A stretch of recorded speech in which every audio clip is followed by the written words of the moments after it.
I didn't realize how hard life gets when a girl loves you. No one ever told me that. No one told me life gets harder. I've been alone for 12 years. I'm not saying it's good, I'm not saying it's bad, but it was easier than this shit.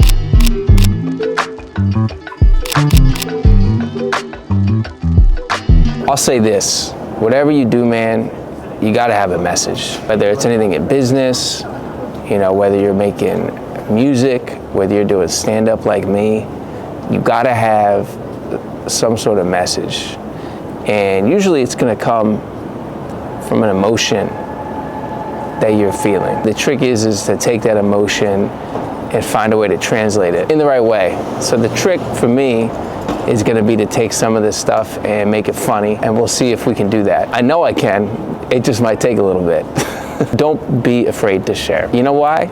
It's because other people are going through the same shit. What you just saw was a kernel of truth and something that I want to explore, which is that relationships are hard. And when a woman loves you, that shit is hard. But I love it because I love my girl. So now the trick is to go make that funny in a way that I feel comfortable with and is also truthful. Let's go do it. I'm excited.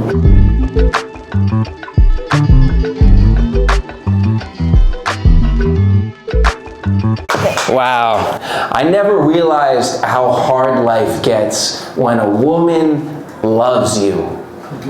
Life gets so hard. When a man loves a woman, that's a different story. That's normal, that's just called sacrifice. When a woman loves a man, I say this with love and respect, but y'all bitches are crazy. You're crazy, you're fucking crazy. I love my girl, but it's like, when I love my girl as a man, I'm like, I love you, baby. I love you, baby. I love you, bae. I love you, Snookums. That's the white version of baby. I love you, Snookums. And my girl loves me, and she's like, I want you to put a baby in me. I want you to be a dad to my kids. I see you being a great father. I'm about to practice getting good at pulling out now, I'll tell you that much. I understand it, and it's the highest compliment. It's the nicest thing a woman has ever said to me, to be very honest. And it is the scariest fucking thing to think about. Being a dad, it's some scary shit. It's scary. It's honest. If any guy doesn't agree with me, you're a fucking coward. You're a coward. My brother has had 2 kids. They're 4 and 3. And I ask him, how is it? He's never complained once. He's a fucking coward. He's a coward. Tell me it's hard. It's hard. I know it's hard. Because I have friends with kids and they say it's hard. You know what he does? He goes, it's great. Yeah, it's great. It's a good time. It's good. It's good to have kids. You want to know what the really scary thing is? This is a scary thing. Above everything else, it's money. That's the scary thing. Is as a man, I'm like, this is the only thing programmed in my fucking brain. The only thing I care about is providing for my family, and I would be scared to not be able to provide for kids. So when a woman says that to me, I'm like, that's the scariest shit I ever hear, because I'm like, maybe I can't provide for them, right? Because I do this shit, and she, this is how delusional she is. I love her. She's like, don't worry, baby. You can be a stay-at-home dad and do comedy at night. Oh. Beautiful. You know what my dad calls that? A loser. You're a fucking loser if you don't make money. And you know what her dad calls that? Nothing. He left when he was 2. It's not good. I'm not, it sucks. But the bar's low for me. The bar's low for me. I can vault over that shit. Right now, I'm a struggling artist. That's what we are, which is okay. There's nothing wrong with it. I wouldn't call it noble. Some people call it noble, delusional. It's just struggling artist. But a struggling artist becomes a loser when you can't provide for your kids. Does that make sense? Yes, I know. Does that make sense? I need to leave, right? That was yes, I mean, unfortunately so. Oh my Thanks God. so much. Not only was that hilarious, it was absolutely real and fascinating. Thank you. And I feel for you, and I feel for your woman, because like... She's the best, yeah. Yes. You know, it's nights like tonight that remind me of why I do stand-up comedy in the first place. And even though, it's just an open mic, it's not a show, it is a good reminder that you want to have a message. To me, that's kind of the art that's going to speak to you, is because I know I feel it and I felt it before. Yeah, this weekend I was having some tough conversations with my girl, and I love her, and it also makes me feel a lot of emotions, right? So I think one of the most productive things you can do when you feel an emotion, whether it's happiness, sadness, fear, frustration, anger, whatever it is, take that emotion and channel it into your art, or channel it in a productive way. Don't just sit with it. Do not just sit with it and let it sit inside. You have to find a way to channel it. Was everything great there in that set? No. I like that at least my emotion shone through and people could understand it and sit with it, because everyone feels like different emotions. Everyone feels certain ways about things. So you gotta talk about it. The trick is now gonna be, can I continue to do this, and can I repeatedly show people these emotions and bring that back up? That's the whole point. That's the whole point, is you say something, you like the way it's going, now can you bring it back up? And I have to tighten a lot of these jokes too. We'll see how that goes in the next mic that I do.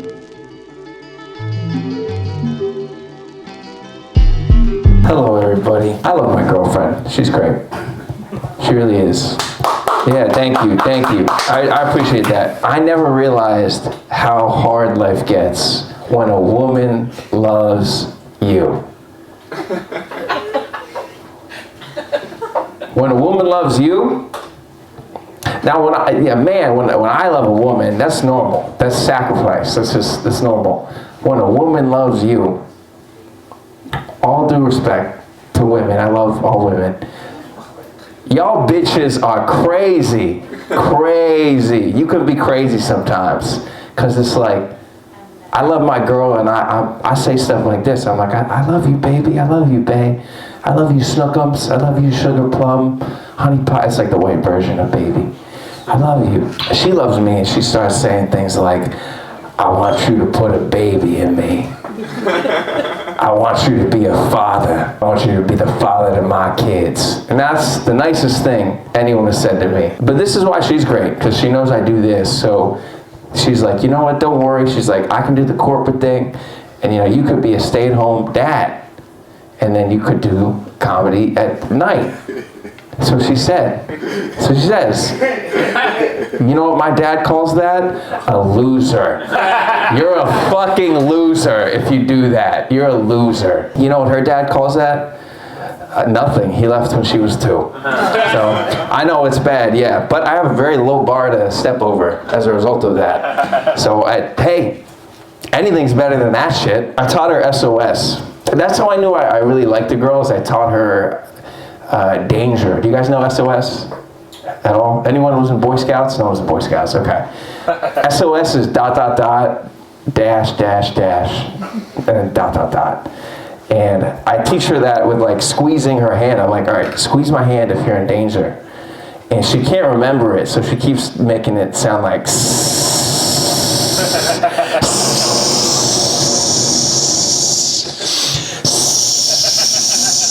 it's like a tire deflating slowly.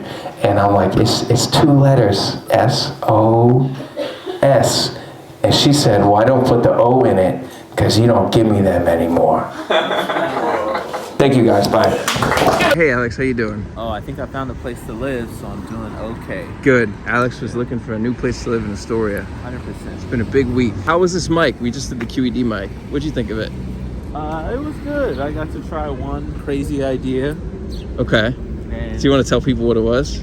I would not like to tell you what it is. Okay. But if it works out, you'll get to see it on stage. I like that. Yeah, it was fun. Well, I like to ask, do you have any notes for my set? I don't know if you caught anything I did.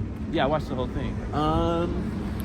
What would I tell you? I mean, it's not really much to tell you. It's about more about how do you feel. Yeah.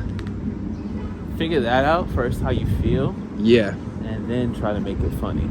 Yes. Because all this stuff just happened to you yesterday. Yeah, this week, yeah. So Yeah, I've been working it out. That's they say it gets funnier with distance and time. Mm-hmm. Right? If you spend more time just like, well, how do I actually feel about this? Yeah. You know, a conversation about me having kids and, you know, what's funny about it. Because, you know, I work with kids, and you talking to me about kids just re-upped in my head how much I don't want to have kids again. You know? Like, I you were like, understand. oh, my girl wants to have kids. And in my head, when you told me that, I was like, well, that sounds like her problem. I don't know what that has to do with you. Yeah. That's a you problem. I understand. But no, that was it. Just, Okay. yeah, figure out how you feel about it, and then Thank you. yeah. So my great friend Alex, you know, he's a great comedian as well. I think he gave some good advice. A lot of this happened pretty recently, and you know, that's part of life, is figuring out like how do you actually feel about certain emotions, and then how am I going to translate that? How am I going to put that on stage, right, and make it funny? And the truth is I don't 100% know how I feel yet, because it all really happened this week. A lot of this happened this week, but I'm going to keep thinking about it. I'm going to keep thinking about how I feel, and I'm going to make it funny. But my point, I think the biggest point, is don't ever, ever, ever be afraid to express how you feel about things, you know. To me, that's what makes art very powerful, is showing that emotion. So always make sure you're expressing yourself. There's always going to be people out there who relate to how you feel, and it's going to help them too. So I hope you guys like this. I hope this helps someone out there. I'll see you next week.